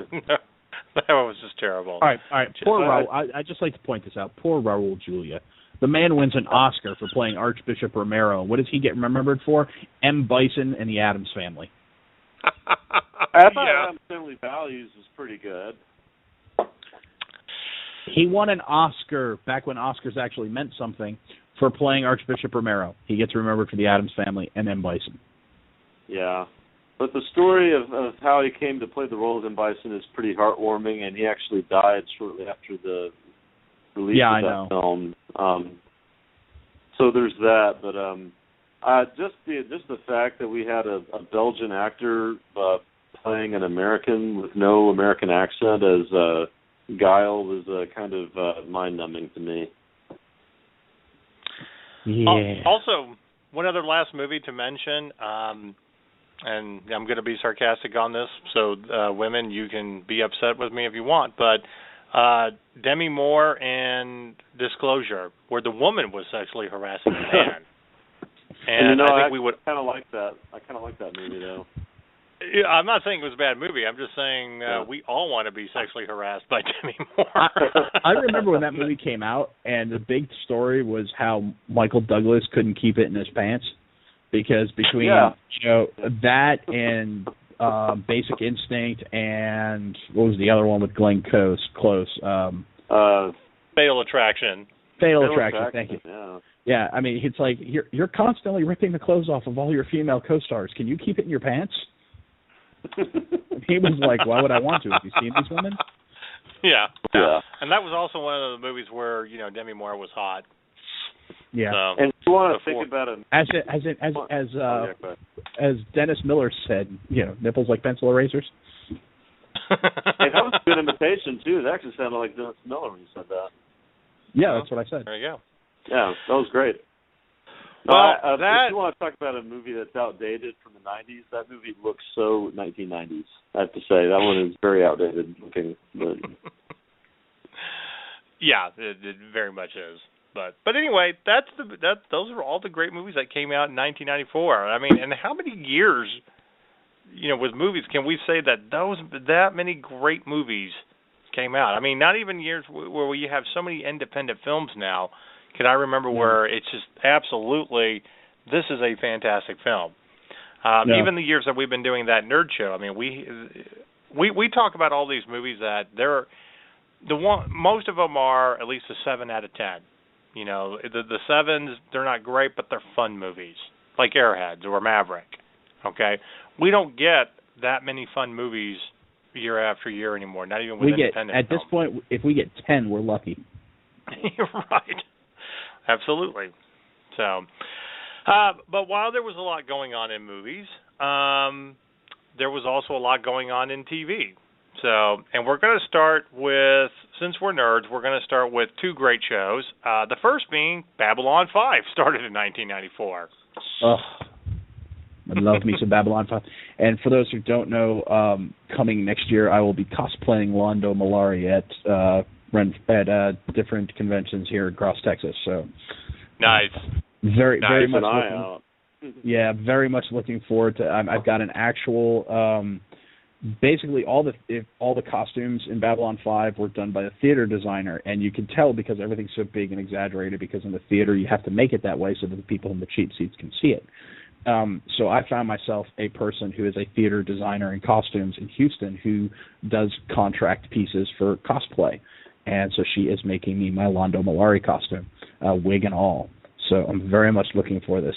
I really want to go up to Peter Jurassic at a convention and go, "You look very familiar to me. You're not a friend of Mr. Morden, are you?"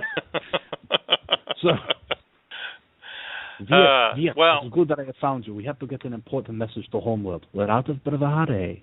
And we've talked a lot about Babylon 5 being, it's very underrated, but just a fantastic sci-fi series. And for all you Deep Space Nine fans out there who have never heard of Babylon 5, shame on you, because that's pretty much where Deep Space Nine came from.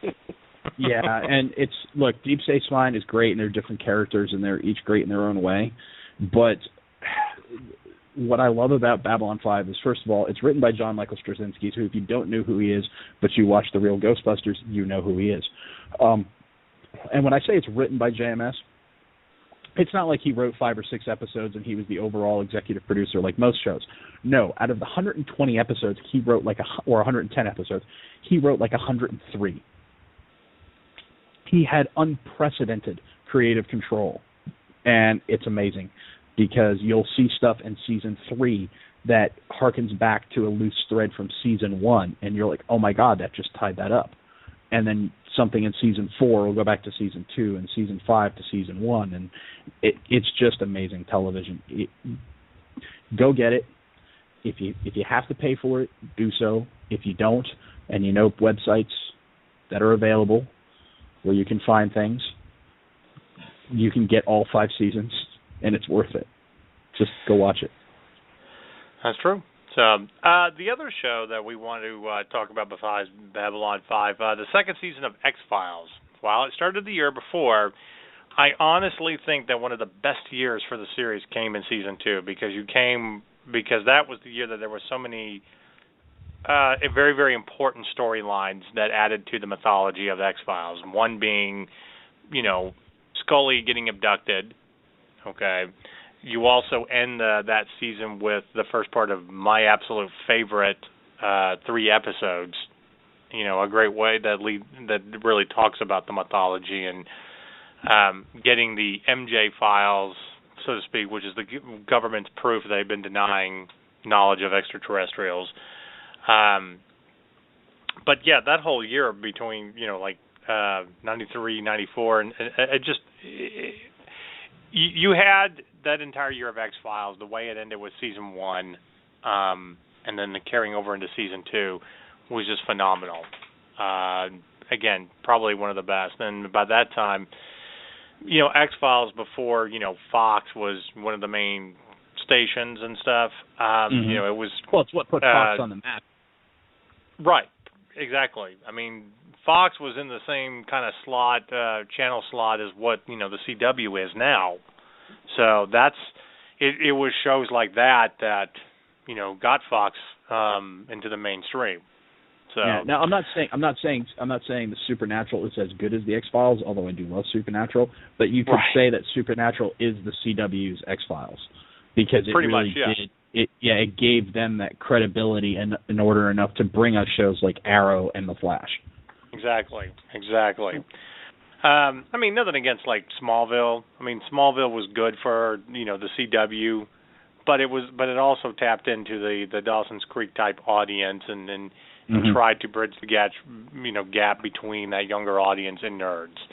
And it didn't know it, and it fell short a lot of times with some of these really ridiculous episodes. Smallville was just on way too long. Yeah, whereas So. Supernatural and Arrow and Flash, yeah, there's still some of that kind of, because it is the CW, there's still some of that, high school drama to it. But for the most part, it's geared toward its target audience, which is the nerd crowd. Right. Now, we don't really care much for hospital shows other than House on the show because of Hugh Lowry. But it is worth mentioning that in 1994, one of the better hospital shows, ER, started, one of James Crichton's brainchilds. And it did spur, a 15-year run with people in and out, and had a lot of good actors. Pretty much made George Clooney a household name after years of just doing bit parts and stuff like that. So, and gave Goose a second life.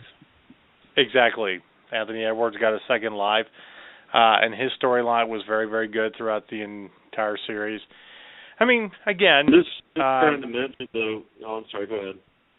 Well, I was just going to say. I mean, doctor shows come and go and stuff, but it was definitely one of the better ones with casting and stuff like that. Way better than things like Grey's Anatomy or Chicago Hope, which was going on that year, and a bunch of other things. But anyway, what were you saying, Alex?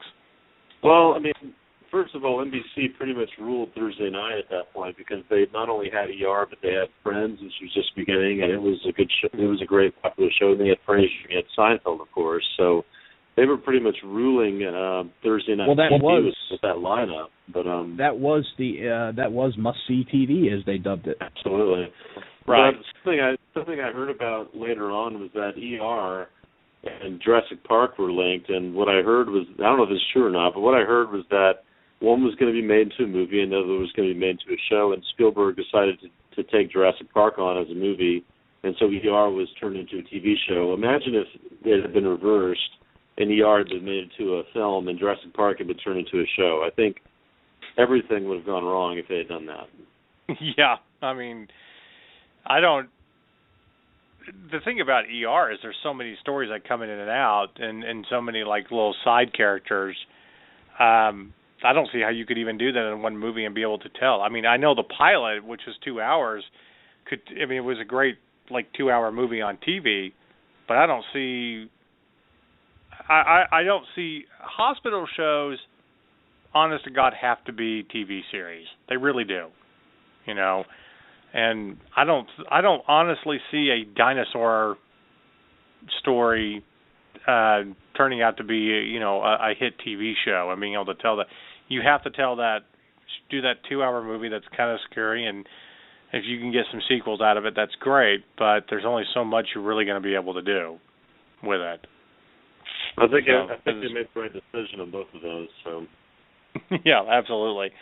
Yeah, and Friends ought to be mentioned because the kind of the modern day sitcom, especially when you're dealing with if it weren't for shows like Friends, you wouldn't have gotten How I Met Your Mother. Which we are fans of, and it's been popular and very nerdy and all that, and stuff. But at the time, you're talking about people that hadn't even really turned 30 yet, trying to live in New York and all that, and I mean, it is groundbreaking, whether you're a fan of it or not. Now, I mean, Brendan and I, and we've talked about it, we have a better show, and it was on the BBC that was similar to it. Mm-hmm. But for what it is, absolutely. Should also be noted that except for,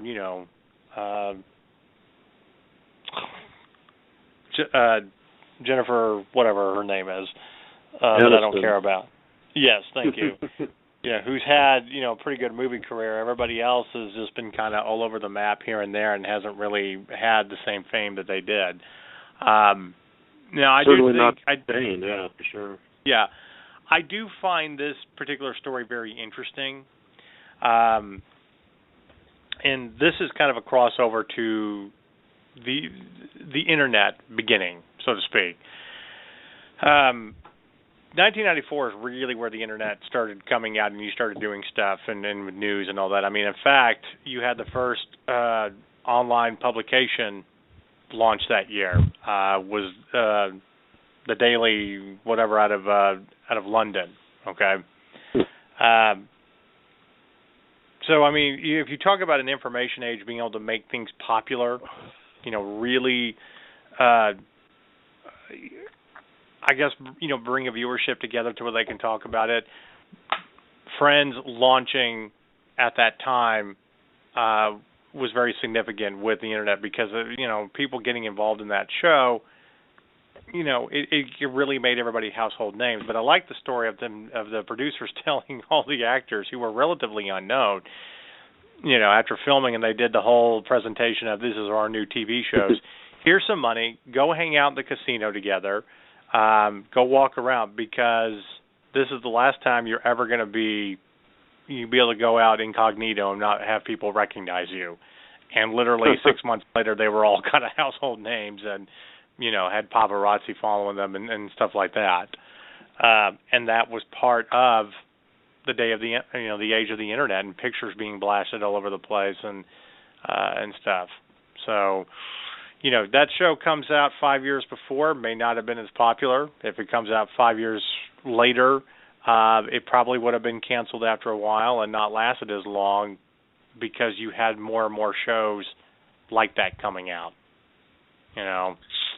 So it's just it's interesting. Go ahead. I just want to bring us back to a little bit towards the nerd world, just because that's kind of our thing. But there are two very big events in 1994 that are part of the nerd culture. That is, of course, the end of Star Trek: The Next Generation, with the final episode and Q being on, and you had the past, the present, and the future, and the Enterprise with the 3 pylons, and it was just amazing. Right. And then also, the other thing is, you had the premiere of perhaps one of the most beloved but short-lived cartoons in nerd world history, and that's Gargoyles. Yeah. Which, by the way, was voiced, the main gargoyle, by Jonathan Frakes, and who was Commander Riker. Yep. And goes on to direct some of the best Star Trek movies there are, like First Contact. Yeah, First Contract. Anyway. No, that was the hit. That was the Hitman movie that came out that year. No, I'm just kidding. Right. No, I know you're right. I mean, you're talking about an end of a great series that, most people didn't think Star Trek could be relaunched as a TV series, and they proved it wrong. And because of that popularity, you got over the next 10 years, you got 3 Star Trek series, a lot of them going on at the same time. Yeah. But I liked how Star Trek came full circle. You with Q and stuff like that, and being able to examine how their lives are and how time had changed and whatnot. And by the way, if you love Q, you have to look online for, there's a kind of, it was done at a con, and it was recorded, and it was done as kind of like an old style radio show, and it's basically Q and Spock having a conversation. And it is fucking amazing. Like, it will, if you are a Star Trek fan in the least, Spock and Q going at it will blow your mind. It's phenomenal. Go look it up. I've always found it interesting about how Q was so popular through that series, and he was only in 9 episodes through the entire run. Like 1 or 2 per season. That's it. Yeah, exactly. But he was literally the most popular antagonist that they ever had. Well, you know what he was? He was Loki to the Star Trek world. I mean, he was their trickster god, and they were very smart. It's because, I firmly believe it's because they didn't overuse him that he is so special and so loved. Because they only used him when they really had a good story. They didn't use Q as a crutch, like, this story sucks, we'll just throw Q in it. So, they put all of their effort into those Q episodes. I mean, my favorite is when Q becomes human. And, he's, what can I prove to you that I'm human? And Worf looks at him and says, die. Oh, nice Worf. Eat any good books lately? Right. Another great thing that ended that year, and that should be talked about, while Saturday Night Live is obviously the most popular sketch comedy show in the last 50 years, In Living Color made a very powerful statement on pop culture at the time, and it only lasted for about 4 years. Also written by the funnier Wayans brothers, not the two idiots that are just not that funny. I'm sorry, but Damon Wayans and Kevin Wayans are the funny brothers. The other two are just, I don't understand why they're funny. They're riding their coattails. Pretty much, yeah. But In Living Color, that you mentioned earlier, by the way, ended in 1994. The Adventures of Briscoe County Jr. Yes, it did. Short-lived one season. Yeah. Was so good, though. And here's a very underrated sci-fi show that came out that year that I think a lot of people forget and audiences weren't ready for. Earth 2. Now, I mean, we've also by Gene Roddenberry. Right. We've had series where we talked about colonizing and other, and trying to for survival. I mean, shit, we've had Fox even take series to go back in time, like Terra Nova, which was actually very good for what it was. Yeah, I wish that got picked up by somebody. Anyway. Yeah, but Earth 2 was short-lived one season, and I think you can actually go and find it on Netflix, and I encourage people to go watch it. Yeah. Yeah, I mean, but yeah, for nerds, there's a lot more movies that came out that year, but there were a lot of great little TV series. Also, one that ended that year that I just absolutely loved. I thought it was funny. Remember Dinosaurs? Yeah. Not the mama. Yeah. Still, when you weren't doing CGI and you were using puppets and all that, it was funny for what it was. It was the Flintstones and the Dinosaurs. It was role reversal. Pretty much. So, all right. So we're going to mention a few things about music because there were some great things that did come out about music that year. We're not really going to touch. We could do a whole show on video games from 1994. Right, but we're going to get to one significant thing, and I will end the show that way. But all I'm going to say is I want people to think in terms of music that year that you listened to. You had, like we mentioned, Oasis's first album, Definitely Maybe. Green Day came out that year with Dookie. Okay. Speaking of the internet, Aerosmith was the very first band to ever do a first release on the internet of a new song. Okay? And I think that's just as groundbreaking as the first music video on MTV. Because now, we don't go out and buy CDs anymore. When an album's released, you download it. That's how that works. Or listen to all the tracks and buy the ones you actually like. Yeah, pretty much. It just, like I said, just that significant event right there alone sets the stage for everything that happened. 20 years. Right. Bryan Adams becomes the first Western music star to perform in Vietnam since the Vietnam War. That happened in 1994. You did have the 25th anniversary of 25th anniversary of Woodstock. And before Lollapalooza really came around and was, popular now and toured and stuff, think about the bands that actually, got better or that got together for that. I mean, you did have like Crosby, Stills and Nash, but you had Red Hot Chili Peppers, Peter Gabriel, Green Day, 9 Inch Nails, and Weezer. Weezer released their first album that year. Pearl Jam, Vitalogy, exactly. One of their best albums. MTV launched the Unplugged series. Right. Some of it worked. Back in the days. Yeah, some of it didn't. Ghost came out in 1994 with 16 Stone. Well, they hit it big. They didn't come out. Same with Live, Throwing Copper. That was a huge album for them. I mean, they'd been around forever. They had changed names, but, that was their big coming out party.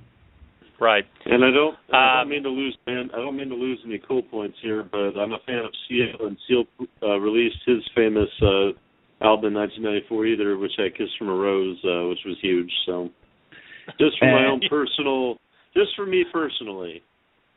Yeah, and then just for classic rock fans, still alive and kicking, The Division Bell by Pink Floyd came out in 1994.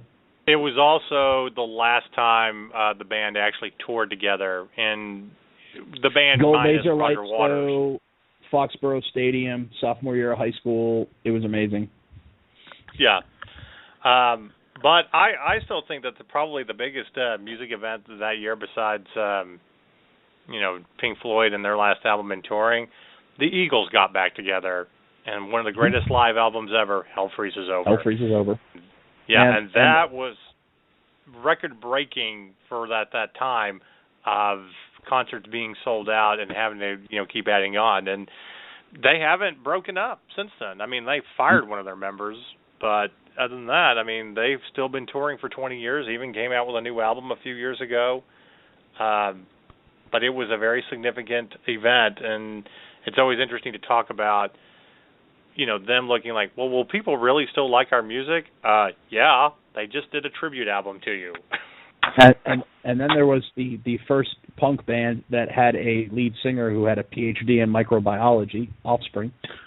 Yeah. They came out with Smash in 1994.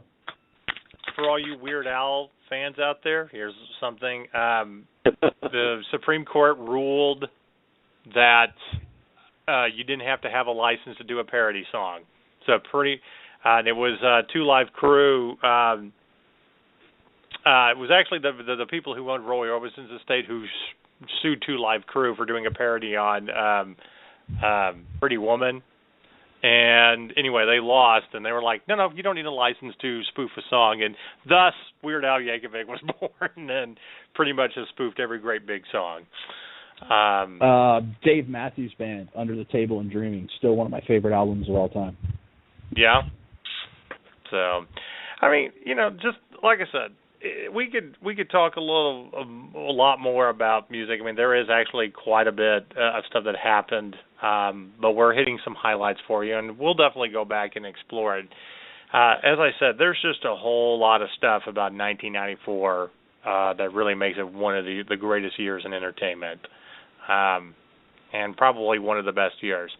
And since we do cover music, I think it's right that we end talking about music because, for like Brendan and I, we learned how to drive, and music. I think true music belongs in the car. That's where we listen to it most of the time. So, a lot of great bands. Okay. We got about 3 minutes left, so we're going to cut out what you should be streaming this week and all of that. We will be back next week talking about James Bond. But before we end this show, there was one significant event that ended in 1994 that changed everything for nerds. And it was the release of the first PlayStation, the gaming conference ending that year, showing the world everything. And it pretty much ended the reign of Sega Genesis. And here we are, 4 console systems later. But there you go, 1994, the birth of the PlayStation. So, and yeah, there's a lot more to say, of course, on video gaming that year, and it was right there in December, like you said, that PS1 was released, and pretty much wiped Sega off the map and gave Nintendo a run for its money, if you will. But I might just do a special blog about video gaming for the year of 1994 sometime. We're going to be talking more about video games for our new video game series that'll be coming out. We've talked about doing one for a while, but yeah, just the things that came out in 1994 alone. But I almost look at it as it's the AD/BC of video gaming, and I think the AD happens when the PlayStation is released, because it's also the first time that you get stuff like on CD or a CD disc and all of that. It was the first to make it where it was done the right way. I mean, other companies right. tried to score, but Sony finally got it right. Yeah. Right. And that's why they've pretty much dominated the console systems for the last 20 years. And it doesn't look like that they're going to be giving up the reign anytime soon. So, but it is fun to go back and still play Nintendo and Sega Genesis and look at the BC of gaming and whatnot. But there we go. Just for the record, Nintendo did call 1994 officially the year of the cartridge, and I think they did so just because of the advent of Saturn and PS1 at the very end of 1994. Right. Yeah. Well, that's very true. Okay, everybody, we're going to close this show out. I want to thank Alex for being on with us as we talked about the greatness of 1994. We will be back next week talking about James Bond and talking about James Bond music, and giving you our review on Spectra, plus our review over the Peanuts movie, which we did our press screening this morning. And I think you're going to like what we have to say about it, especially for those of you that have kids. But we want to tell everybody, stay nerdy. As for beers of the week, there's a lot of holiday beers out there. Go explore them, even if you're not a pumpkin fan. And we will be back next week. So say goodbye, everybody. Goodbye, everybody. Bye-bye.